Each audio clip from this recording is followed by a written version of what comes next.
Welcome to New Stripe City, a YouTube channel for die-hard Bengals fans. I'm your host, Ace Boogie, and welcome to the new viewers and the returning die-hard subs to the channel. We do weekly interviews here and provide analysis on the latest Bengals breaking news. So if you're new here, please consider subscribing. And if you want to know how to subscribe, there's a button below this video. And we also provide a link in the video description. So if you're looking for that, it should be there. New Stripe City is proud to announce that our channel has partnered with Fanatics, an NFL licensed merchandiser for NFL.com and Bengals.com as well. Through Fanatics, you can buy men's and women's and kids' Bengals apparel and jerseys, and also help grow our channel through using the links in our video description. When you do that, it truly helps grow the channel, and we did this because it allows Bengals fans to not only enjoy our content, but also get top-tier authentic Bengals merchandise. So if you're looking to get a new Burrow or T. Higgins jersey or even a fresh hoodie or a hat, click on the link in our description. And when you do that, it helps support the channel. Welcome, Who Dey Nation. It's your boy Ace Boogie. Glad to be here and glad to bring on a special guest. You guys may know him as Team Keep It Clean. My man, Ingraven. What's going on, bro? Hey, same old stuff, man. Appreciate you having me on, man. Yeah, you already know. So those who follow the podcast, Orange is the New Black, you know that me and Zim connected with Ingraven last year. And this is a dude that whenever it comes to the Ravens or just NFL news in general, I'm always hitting that button to watch his videos because he gives great insight for sure. But we got to talk about it, man. It's Bengals Ravens week. We talked about it last year. It's been in you guys' favor in recent history. But the first thing that I have to start with is how you actually got into YouTube before we get into the game. Because anytime I bring on YouTubers, I ask them that question. How did you get into YouTube? Well, I started YouTube back in maybe like 2013, but I used to do Madden videos. And then my wife, we got pregnant, and we used to go to the sports bars every week to watch the football games because I'm down here in Miami, and obviously the Ravens games don't come on local TV unless they're playing the Dolphins. Right. But one day I wanted to go to the sports bar to watch the game, but she was like, I'm not feeling good. So I'm like, okay, cool. So that's when I first started finding out how to stream it. And after the game, I was like, man, I want to share my thoughts about the game. And so I did it once, and I had a lot of fun doing it. And then there was a slow transition from doing Madden videos to doing Ravens videos about the football games. And then I just stopped doing Madden videos and kept doing Ravens videos, and then just started talking about NFL in general. And I used to be a Ravens fan that just had tunnel vision and just Ravens, and that's it. I don't care about anybody else's team. I ain't got no love for anybody else's team. I don't care. But that was when I was a very spoiled Ravens fan because that was we had the 5 straight years and playoffs, and then of course the Super Bowl. But then in 2013, when we didn't even make the playoffs due to the Bengals kicking us out in Week 17, I got humbled, and it really made me appreciate football that much more. And it really just made me appreciate the game, and it made me appreciate other teams being successful too. So now we do talk Ravens predominantly, but we talk just NFL in general too. So we have a lot of fun on there. Nah, that's dope, bro. It's definitely great to see the growth and everything like that from your channel, and definitely something that inspires me for sure. So let's talk about this game, the Ravens passing offense. What's going on, bro? Because I know that you're on the ground, you're understanding what's going on. I was kind of shocked to see this with their ranking, but what's going on with that Ravens passing offense? Just a lot of inconsistencies. With the passing offense, I feel like it's just sort of two-dimensional. Lamar looks for Hollywood, looks for Andrews, and really nobody else is doing anything. We have Miles Boykin, also a second-year receiver. He got drafted with Hollywood, but we've just been waiting and we waited all year for sort of a breakout game from him. And then maybe we figured, okay, he's just raw, whatnot. Maybe he just needed a year to develop and whatnot. Okay, it's cool. So going into the second year, I know it's only week 5, and they did have the crazy offseason or lack of an offseason. So there's that, but still we've been waiting to see if Miles Boykin was going to break out. But it still hasn't been anything. And it's just been stagnant, really, with the passing offense. I know Lamar, he's been missing a lot of deep shots down the field. Hollywood has been getting some separation, but him and Lamar just they don't seem to be on the same page all the way. So that's been a contributing factor. A lot with the play calling. It's just been very vanilla, so to speak. So it's been a struggle for them to just get into a rhythm. They have had some sparks here and there now, so it hasn't been all bad, but They just haven't been able to get into a rhythm like that. Nah, like you said, you mentioned those sparks, and we definitely saw those sparks week one. One of the storylines of the offseason was that Lamar Jackson was working out with Hollywood Brown and Antonio Brown. With the struggles that Boykin has had and the fact that you guys haven't really been able to have a third option available, is that something that you see them doing? Like, will they sign AB once he gets off of suspension? Will they trade for a wide receiver? Is that something that you see, or are they just going to rock with what you guys have right now? I'm confused. I'm not even sure what they'll do with that, because the only other options we currently have on the team right now are rookies. We have Devin Duvernay, who I'm hoping that they give him a shot. That would be nice. I would love to see that, because it can't be any worse than what it's been for the receivers right now, because, again, Boykin hasn't been doing anything. Snead really hasn't been doing too much of anything. He's been out there, but it's almost like he's not there. But so with Devin Duvernay and James Prochet, the two receivers that we drafted this year, it couldn't hurt to give them more chances and more opportunities on offense. I think that they would explore that first, but then if they see that that's not really working out, then I could see them making a move for somebody. AB, I don't think that's happening. I don't even think AB is going to get signed at all. I initially did think he was going to get signed to somebody this year, especially when he got the 8-game suspension, because it was like, okay, we got clarification on Antonio Brown now, since we know exactly how long he's going to be out for now. So teams know that, so they can plan around him and whatnot. But then when they talked about that other pending case, and now that case has been put on hold till December, that can make a lot of teams reluctant. I mean, they were obviously already reluctant on signing Antonio Brown, but now with the pending case that he has, I think teams are just going to end up just continuing to pass on him. Facts. So another big storyline for the Ravens this offseason was the Earl Thomas situation. And I heard a lot of Ravens fans saying that even though widely considered around the fan base, I think a lot of us kind of outside of the Ravens fan base, we just think this is Earl Thomas. This is, a future Hall of Fame safety. From what we've heard, he really didn't work out there. So what was your opinion on the Earl Thomas situation? Well, Earl Thomas, I didn't. We sort of got clues last year that Earl Thomas wasn't the best fit, but I didn't think it was going to get this bad. I think with the Ravens and Earl Thomas, I think it was just a mix of a lot of different things. I think I think Eric DeCosta, the GM, I think they regretted paying Earl Thomas that much money, because they gave him a 4-year, $55 million deal with $33 million guaranteed. And I think they did have some regrets with that. But Earl Thomas last year, he was not a bad player for the Ravens at all. I know they said he freelanced and he did his own thing and he wasn't a team player, but he was not a bad player. And the Ravens, they certainly are not better without him. Hopefully Deshaun Elliott Deshaun Elliott hasn't been bad, but obviously you have an experienced safety, and when you lose or get rid of that experienced safety for a guy who had only started 6 games or had only played in 6 NFL games in his 3-year career, or going into the 3rd year of his career, there's going to be a drop-off. But with Earl Thomas, like last year, he had got into a fight, a verbal argument with Brandon Williams, and we were thinking, hold up, don't nobody get into no fight with Brandon Williams. Brandon Williams is this big, jolly defensive lineman, always dancing, always happy, always smiling and all that. Don't nobody argue with him.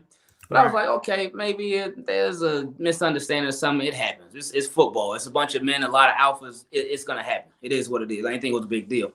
But then when we really saw the Earl Thomas that wasn't a good fit was when he would make all these proclamations before the game and say this was going to happen. Like before the Chiefs game when we played them last year, he said, oh, I got to eliminate the big plays. And then before we played the Titans in the playoffs, he was like, hey, people are scared to tackle Derrick Henry. And then I think it was after we beat the Patriots in week 9, he was like, oh, whoever we see in the Super Bowl. And it was like, man, this guy just keeps on giving all this material for teams and whatnot. And that's not what Ravens do. Like the closest Raven that ever came close to really talking trash like that was Terrell Suggs. But with Terrell Suggs, he would do it after the game. He wouldn't do it before. He wouldn't be like, he would talk a little trash about Big Ben, but he would never make all these definitive trash talking statements. Right. But with Earl Thomas, it was rough, man. And then of course we started hearing more and more as the offseason continued, and then he had that whole thing with his brother, all that non-team keep it clean stuff, and then he had all the stories and all the news and reports that came out about him. So right. I think it was just like I said. I think it was a mix that Earl Thomas he wasn't the best teammate, and then right. Of course when you swing on Chuck Clark is another guy. If you got a problem with Chuck Clark, he's quiet, man. Chuck Clark don't say anything, man. He's super right. quiet, and then if you swinging on Chuck Clark, then there's a big problem. So, and apparently the council, a group of Ravens, they decided that they didn't want him on the team anymore, and then he got gone. So, like I said, I think it was a mix of him just not being the best teammate, and also the Ravens regretting them paying him that much money and trying to recoup some of that since they're gonna have the whole grievance thing. So I think it was a mix of things, but that's that. Nah, that's real. So let's talk about the defensive line. Obviously, you guys brought in some guys, and that's going to be a key to this game. How would you describe, I guess, the Ravens' defensive line thus far? Obviously, you guys brought in Calais Campbell and a few guys, but how would you describe it? I would describe the Ravens' defensive line as S&S, strong and slow. Our problem has been, like, a run defense has been pretty good, but getting after quarterbacks, they're slow. They do not have that speed. And it's been a problem literally all season long. I know it's only been 4 games, but it's been a problem throughout every game. And they can't disengage with the offensive linemen. Even against bad offensive lines, they have not been able to be dominant. And not that I expect them to be dominant every game, but we certainly expect it with the signings of, like you said, Calais Campbell and Derek Wolfe, Brandon Williams moving back to nose tackle. With those guys, and then Matt Judon in another contract year, we just expected them to be better than what they are. So it's been a struggle for them so far in this season, but hopefully, I know Bengals offensive line has been struggling a bit, so hopefully they can take advantage, but we'll see. Definitely. So the running backs, obviously you guys were a top running team. You still are. But there's been things that I've noticed, and maybe it's just from a box score standpoint, but it seems like Mark Ingram isn't really the same guy anymore. I was really looking forward to the rookie that you guys took out of Ohio State being there, but it really seems like your man Gus, and I saw you say this on Twitter, that Gus has really taken the reins there. What is your opinion of the Ravens running backs coming into this game? I think they got away from who they were, and the Ravens got away from their identity this season, because they haven't really been running the ball like they used to. And it's like they got the personnel, but they just have not been. It's been a lot of questionable coaching decisions and play calling throughout this entire season. With the Ravens, with their running backs, they have been trying so hard. I think they've been just trying to really please everybody and try to keep everybody happy. And it's not working because you don't let anybody get into a rhythm, because everybody, as far as the running backs, they've usually had about the same amount of carries each week. And it'll be like 8-9 carries each. And that doesn't allow somebody to really get into a rhythm. Like last week, Gus Edwards had 9 carries, Mark Ingram had 8, and I think J.K. Dobbins had 6. So it's like, yeah, you're distributing the ball to all your different running backs, but at the same time, you can't really let anybody get into a rhythm like that. So that's been one of the Ravens' downfalls this season. Thankfully, they've been able to win 3 out of the 4 games doing that. But if they're going to go further, I think they just really need to, and I think it should be Gus Edwards, like you said. They really need to have Gus Edwards be the guy, and you got to take away carries from the other guys too, so Gus can get in more of a rhythm, and then you can bring in the other guys for a sort of change of pace. Yeah, I think we got the introduction to Gus Edwards. I think everybody in this chat remembers that game when Gus Edwards first came in. Lamar Jackson took off, and he was definitely, I think he's one of the underrated guys around the NFL when it comes to that. I think a lot of people definitely overlook him. What are some other under-the-radar players from the Ravens standpoint that the Bengals fans should be watching out for in this game? If we're just specifically talking offense, just really the same too, man. If we're just talking offense, then Hollywood and Mark Andrews, because we just haven't had somebody else be a playmaker on offense besides those 2 guys. The hope is that Devin Duvernay can get some more playing time and just show the world what he can do. But that's, of course, up to the Ravens coaching staff. So I really feel like on offense, we don't have any like true sleeper players on offense, anything like that. It's just all the guys that you already know about until somebody else steps up. Facts. Let's talk about like the strengths and weaknesses. We kind of touched on a lot of the weaknesses, it seems like. What about some of the strengths for the team? Strengths for the Ravens team on offense, when they do run, they can be a very effective running team. But for them, it's all about sticking to the running game. And as far as Lamar Jackson has been, very, and we saw this ever since his rookie year too. So it's not really a surprise because this is his third year. But with Lamar Jackson, he's very careful with the football. And he's very, he takes care of the football when he's throwing it. And that can sort of be a gift and a curse all at the same time, because Lamar, he makes a lot of safe throws, a whole lot of safe throws. But when things get a little bit risky, he usually doesn't throw too many risky passes, like the 50-50 passes. He doesn't really throw too many of those. Right. So that can sort of take away a little bit from the offense. But at the same time, it doesn't give the ball to the defense because they don't have a chance to really pick it off. So that will be a strength. Lamar just taking care of the ball through the air and the running game when they do actually stick to the running game and play their type of football, play their style of football. No, definitely. Before we get into predictions, were there any questions that you have for me in pertaining to the Bengals? Man, Joe Burrow, with him, I just and I've said this before a lot of my videos, when we talk about Joe Burrow, what I see from him is that he plays hero ball. And it reminds me of Deshaun Watson, because he'll hold on to the ball for a long period of time, but he's just really trying to make the play. And with him, I remember the first game. Don't mean to bring up any bad wounds or anything. I remember that first game when I was like, oh man, what a comeback, what a game-winning drive and all that. When he hit AJ Green, and I was like, okay, maybe AJ Green is back. And then I saw the Browns game, and I was just wondering, like, what's going on with AJ Green? So is AJ Green, like, is he good to go? Is he healthy? Is he all the way back? What's been happening with AJ Green?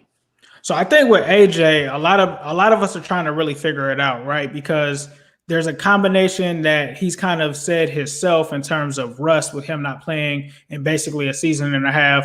There's also the fact that he talked about being uncomfortable because he not only missed last season, he really didn't get a chance to really learn Zach Taylor's offense with him being a new coach. Then Zach Taylor not only had his new offense from last year, he actually had Joe Burrow insert some of his plays from LSU. So he said that he's still trying to get comfortable in terms of learning the offense. And then I think the other thing is he also mentioned that he's thinking about his ankle a lot. He said that he would, quote, be lying if he said that he wasn't thinking about it, re-injuring it or something like that. Then you stack on top of that the fact that before the season, since we didn't have a preseason, he didn't have a chance to get in shape. He kind of talked about that.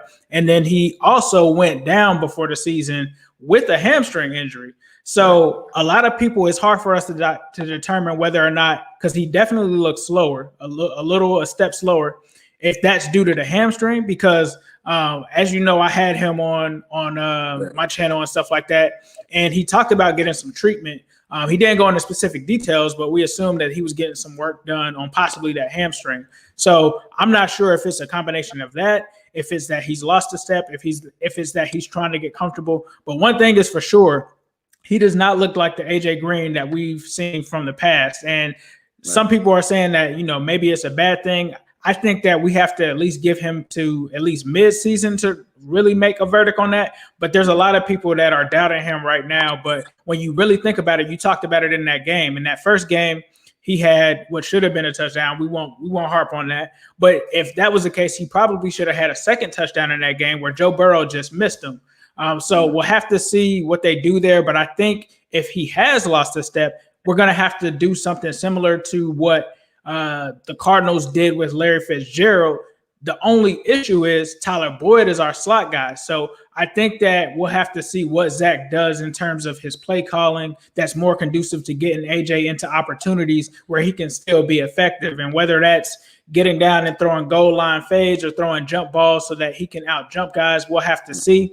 I did send him, a little note here and there, hoping that let him know that I got his back. And, the Ravens killer is back. So if there was a game, we'll have to see if it's this game. But like you said, the Ravens, the Browns, those were teams with good corners as well. Like you talk about Denzel Ward, you talk about Marlon Humphrey at Baltimore. It's still going to be some tough matchups for him. So we'll have to see. But I think right now, if you're a Ravens fan listening to this, he hasn't appeared to be that same guy that has had those big games in recent history against the Ravens. I think that you would probably still play him like that just to see, but you'll notice that he doesn't have that same burst of speed. And like I said, I'm not sure if it's because of the injury that he doesn't want to get hurt with him being in the last year of this deal, or if it's just rust or whatever, or if it's that he's fell back. But I'm going to hold out faith on him. I know a lot of people are kind of saying, no, it's over, but I'm going to hold the faith and just say,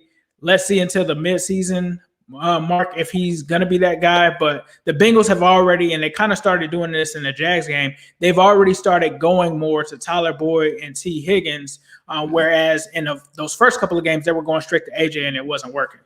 Yeah. Okay. All right, because I don't even think you had to wait till midseason to really see if it's AJ Green or not. I think right. Sunday will be able to let you know if AJ Green is back. Then because that dude, we Ravens fans, we all know how much of a headache AJ Green is, and how much of a headache he has been for the Ravens, literally forever. Well, one of my worst nightmares is actually if they don't bring AJ back, him going to Baltimore, because I know you guys will have to be somewhat interested in him if he's there for like a bargain or something. So that would be like my worst nightmare is if he ends up leaving us and going to Baltimore and then doing us in. But before you get out of here, I appreciate you being so kind with your time. And if you are listening to this, please be sure to subscribe to IngravenVids. You can find him on YouTube. You can also find him on Twitter. Be sure to give him a follow there. But before we get out of here, what is your game prediction for this matchup that we have? I'm saying 35-25 Ravens. I think it's going to be a close game throughout. But I think Joe Burrow is finally going to make a bad decision and end up costing the team the game with it. And that'll give the Ravens a little bit of leeway. So I'm going 35-25. Man. Close game throughout the first three quarters, and then fourth quarter, that's when he makes the bad decision. Definitely. So before you get out of here, just let the people know one more time where they can find your stuff, bro. You can find us at IngravenVids. That's the YouTube channel. Home of Team Keep It Clean. Like I said, we talk everything Ravens on there, but we also just talk football in general. On Twitter, Instagram, Facebook, everything is IngravenVids, all one word. So hit me up. Yes, sir. So thank you guys for listening. This has been New Stripe City. I hope you enjoyed this crossover. Got a ton of respect for this dude right here. But as usual, we're going to leave you guys with a who day, all day, every day, and especially on Sunday.